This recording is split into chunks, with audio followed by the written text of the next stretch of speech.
Coming up on Arirang News. The 7-day mandatory self-isolation and remaining indoor mask mandate rule could be gone soon in South Korea. Local health authorities are considering lifting more quarantine measures as they say the COVID-19 situation stabilizes in the country. Amid escalating threats from the north, South Korea and the U.S. are to stage their annual combined military exercise later this month. This including the Freedom Shield, a large-scale field drill for the first time in 5 years. Online shopping in South Korea saw an on-year increase in January, with transactions related to travel more than doubling, with more COVID-19 restrictions lifted around the globe. Also, purchases of food made through mobile devices hit an all-time high.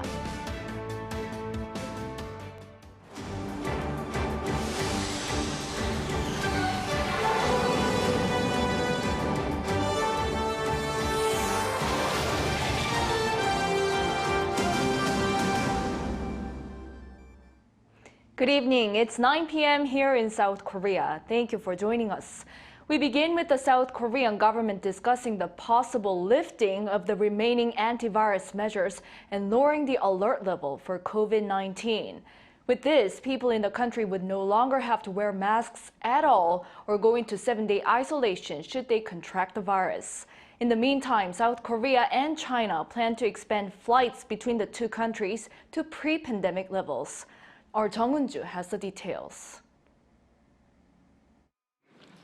South Korea is considering whether to lift its remaining antivirus measures as the number of new COVID-19 cases is stabilizing. The Korea Disease Control and Prevention Agency said on Friday that it will begin discussions on restrictions such as the 7-day quarantine rule and the indoor mask mandate in certain areas. The remaining rules may be lifted after the country's alert level against COVID-19 is lowered from the current serious to cautious. The decision depends on the results of the World Health Organization's meeting on the pandemic, scheduled for around late April to early May. South Korea has maintained a COVID-19 alert level of serious since February 2020. Meanwhile, the Ministry of Land, Infrastructure and Transport said Friday that South Korean and Chinese authorities have agreed to gradually increase the number of flights to pre-pandemic levels with COVID-19 measures eased for both countries. The move comes after South Korea lifted its PCR test on arrival rule for travelers from China on Wednesday, and after China made a similar move on Friday for South Korea. Both countries, however, will continue to require pre-flight tests. South Korea also resumed issuing short-term visas for Chinese visitors last month. In January, South Korea reinstated its testing rule for China before and after arrival and temporarily stopped issuing short-term visas for Chinese nationals when cases in China had soared after Beijing ended its zero-COVID policy.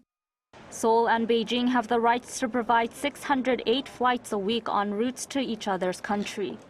A transport ministry official said that both countries used to offer a combined 1,100 weekly flights before the pandemic, and that flights to China accounted for 1/4 of South Korea's international flights.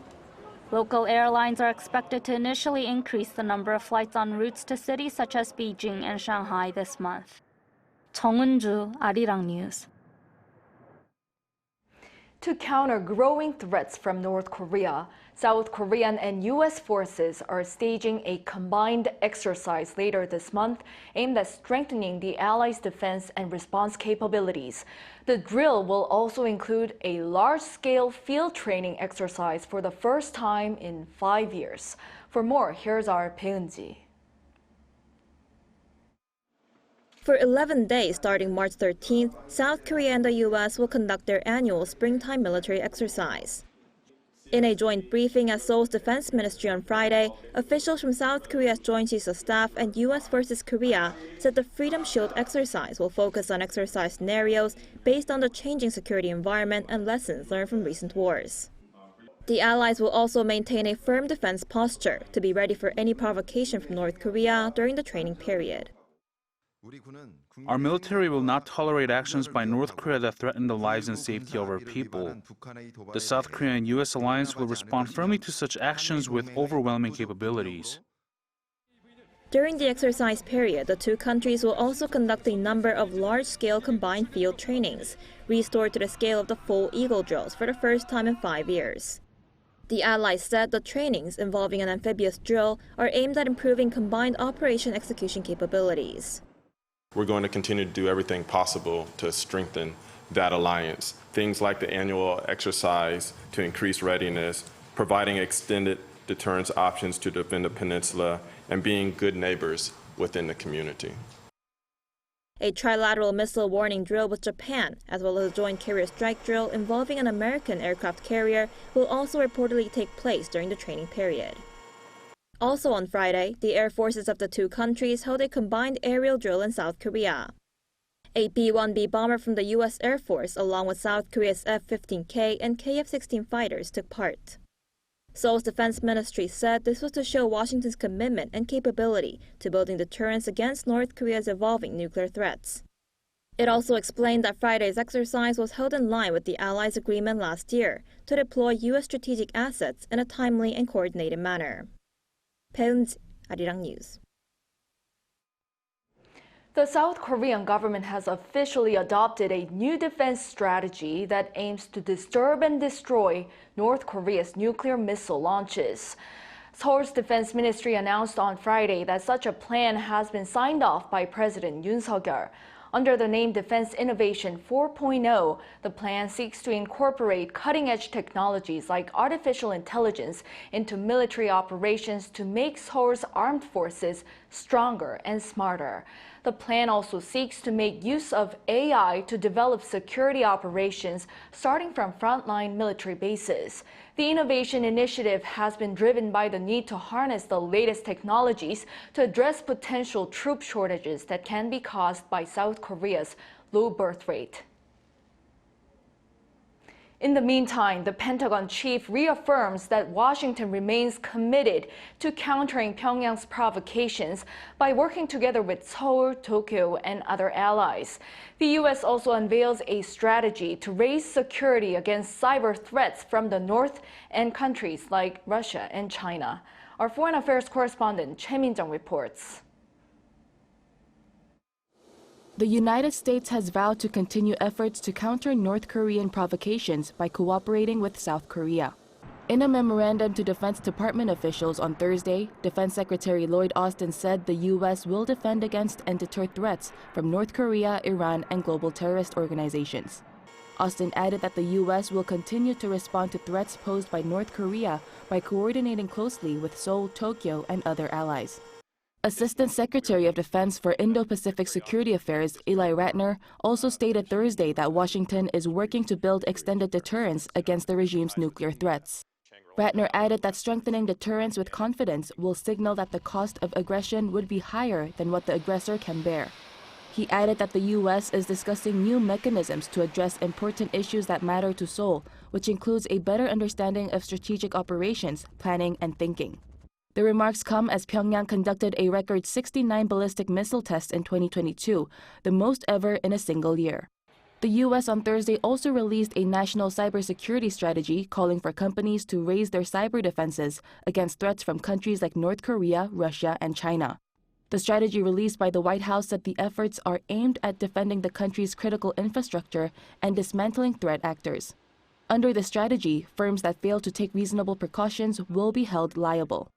According to the White House, North Korea secures around 30% of funds used to develop its nuclear weapons and missiles through illicit cyber activities. Choi Min-jung, Arirang News. In other news, data show online shopping here logged an on-year increase in January on the back of record transactions for travel as more COVID restrictions are lifted around the globe. Our Lee Chae-un has the numbers. The total value of online shopping in South Korea saw on-year growth in January.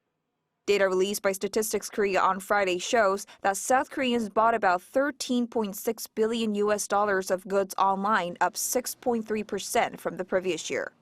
The total value of online spending in the travel and transportation sector surged 105.4% on year to an all-time high figure of $1.4 billion.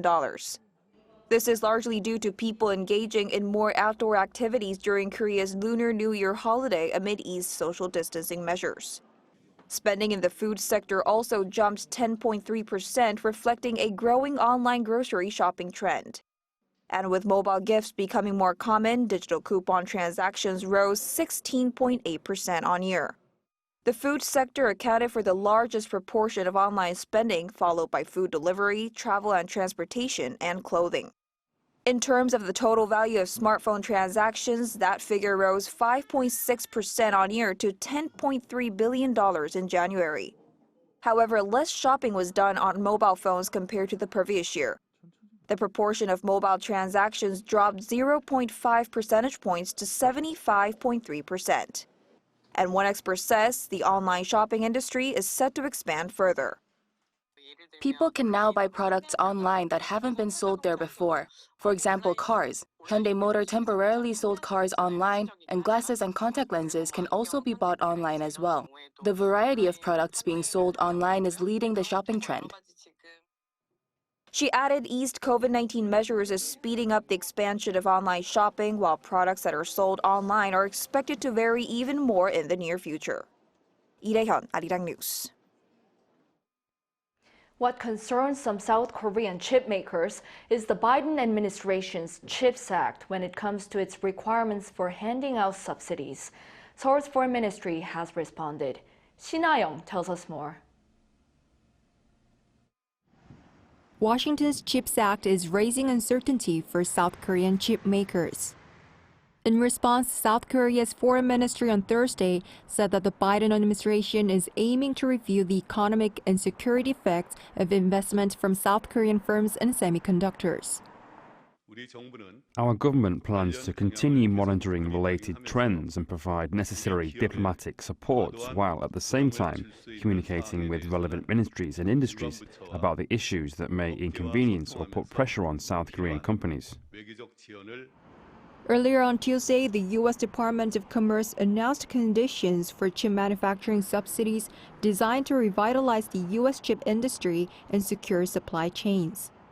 The CHIPS Act offers semiconductor manufacturers, both domestic and from abroad, billions of dollars to build new fabrication plants in the U.S. with the condition that they will not expand their chip manufacturing capacity in so-called foreign countries of concern, such as China, for 10 years. Samsung Electronics, which is investing $17 billion to build a plant in Texas, has chip manufacturing operations in China that produce 40% of its NAND flash chips, while SK Hynix produces 40% of its DRAM chips in China. The U.S. also said that recipients of more than $150 million of direct funding will be required to return up to 75% of the subsidies when their profits exceed the expected amount. One expert says South Korean firms are now faced with important choices under the conditions that imply the U.S. is planning to control the chip makers through subsidies. If companies build a factory in the U.S. but don't apply for subsidies, it could create a misunderstanding that they are not on the same page as the U.S. government. This could potentially result in further sanctions on chip firms. Taking that into consideration, it seems pointless to not apply for subsidies when we're going to face sanctions anyway. Meanwhile, Seoul's Trade Minister Lee Chae-un said on Friday that the government will continue to have consultations with the U.S. government to reflect South Korea's concerns and position regarding the issue. Shin Ha-young, Arirang News. South Korea's ruling party and the Yoon Suk-yeol administration have pinned down semiconductors and K-content as the two industries they'll forge ahead with to tackle the ongoing global economic crisis. On Friday, following discussions with government officials and the private sector at the National Assembly, the People Power Party's chief policymaker Song Il-jong told reporters that the U.S. CHIPS Act is a cause for concern for Korean firms and vowed for greater efforts to protect national interests by engaging in parliamentary diplomacy with the U.S. He also noted a financial support promise by the Korea Development Bank worth some $23 billion in total for related industries over a 5-year period. The lawmaker also pledged that his party will do its best to support Korean cultural content. Recurring acute myeloid leukemia is one of the most difficult kinds of leukemia to cure, and there have been global efforts to find a treatment, but until now they have not been very effective. Now, a Korean bio company has developed technology that allows the mass production of what's called NK cells, which could lead to curing the disease. Lee Chae-un has the details. Leukemia is a cancer of the body's blood-forming tissues, and more than half of the leukemia patients in South Korea suffer from recurring acute myeloid leukemia, or AML. Unfortunately, the number of patients with this disease is growing every year, yet the only available treatment has been anti-cancer drugs that are toxic to the body or bone marrow transplants. And for some, these treatments don't always work. There are more cases where the disease is not completely cured. Patients experience a relapse in under a year, so there really isn't an effective treatment. But now a South Korean bio company has successfully developed a cell therapy method for this disease using immune cells that already exist in the human body.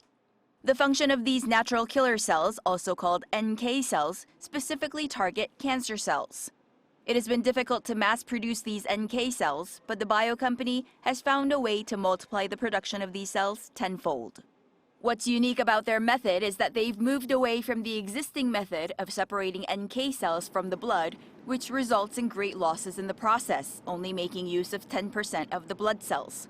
Instead of separating the NK cells, the bio company separates other cells, reducing the actual NK cells in the blood that are sacrificed.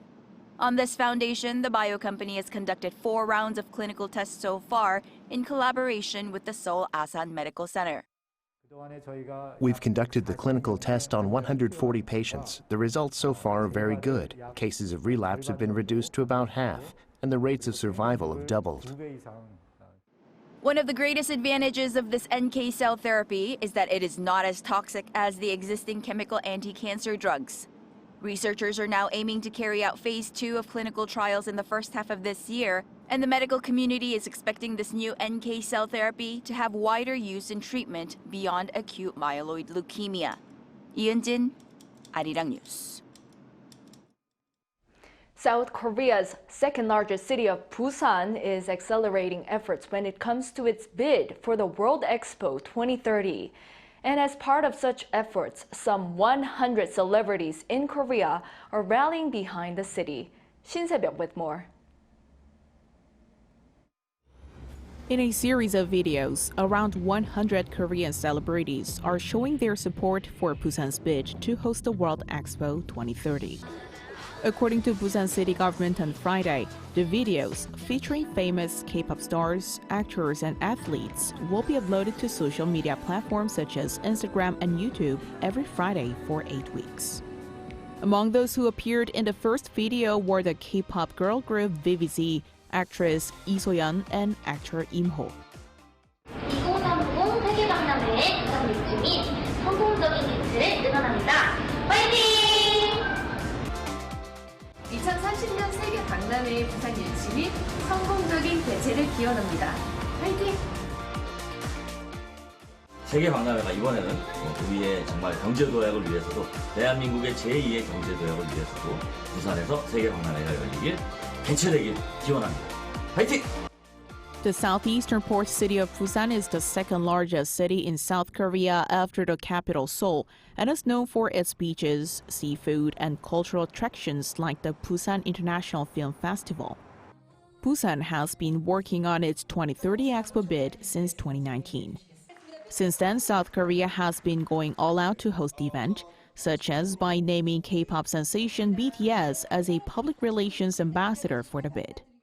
The recent release of the video comes as the Expo organizer BIE is scheduled to visit Busan for an on-site inspection from April 2nd to the 7th.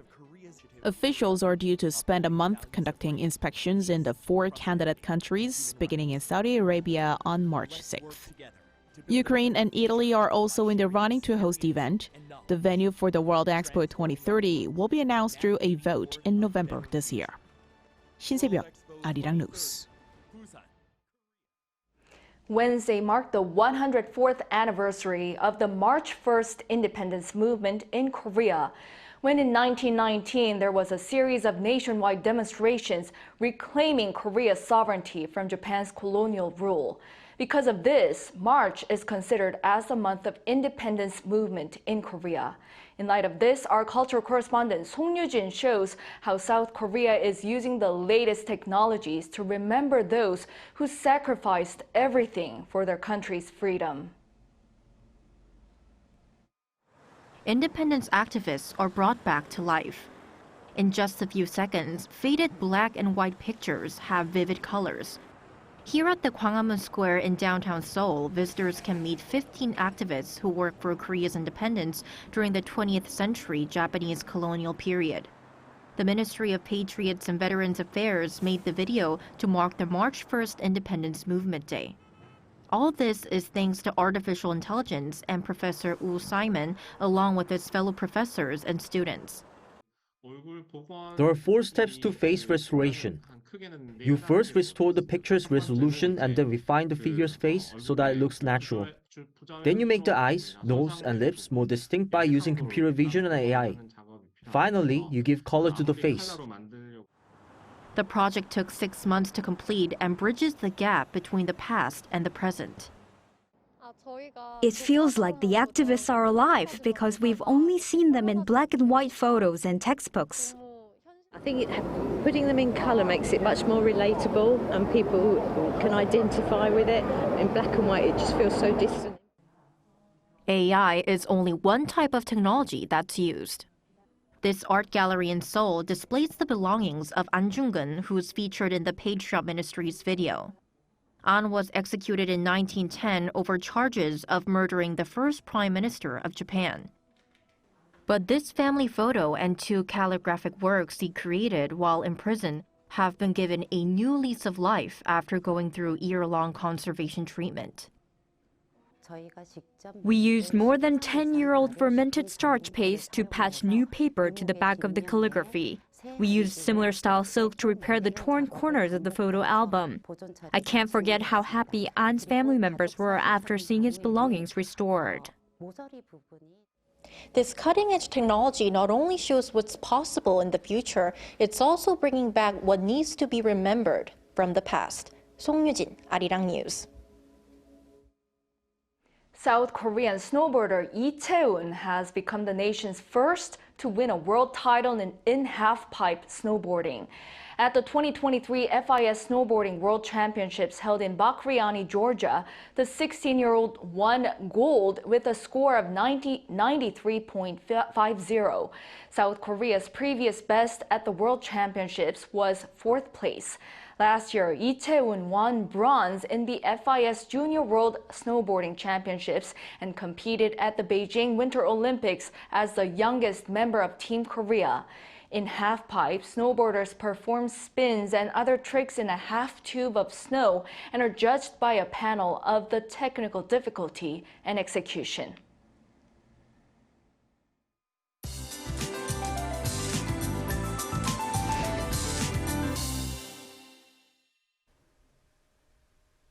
Most of the country will experience partly cloudy weather with warm temperatures.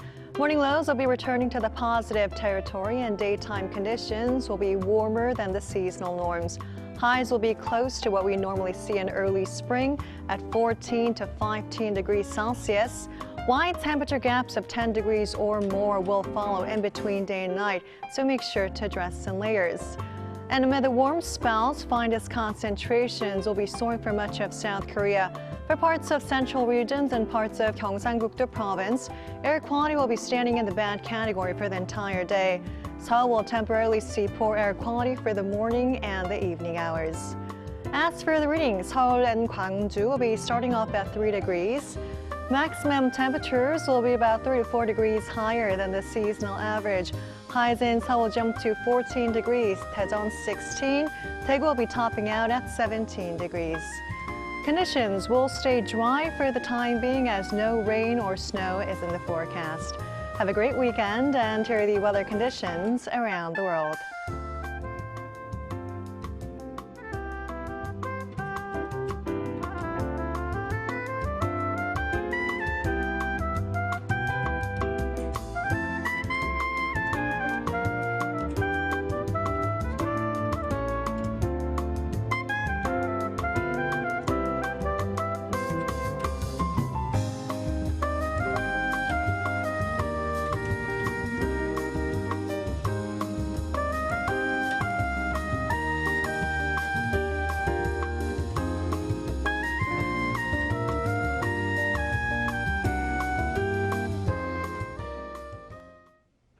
That brings us to the end of this newscast. Thank you for watching. Have a great weekend and a good night.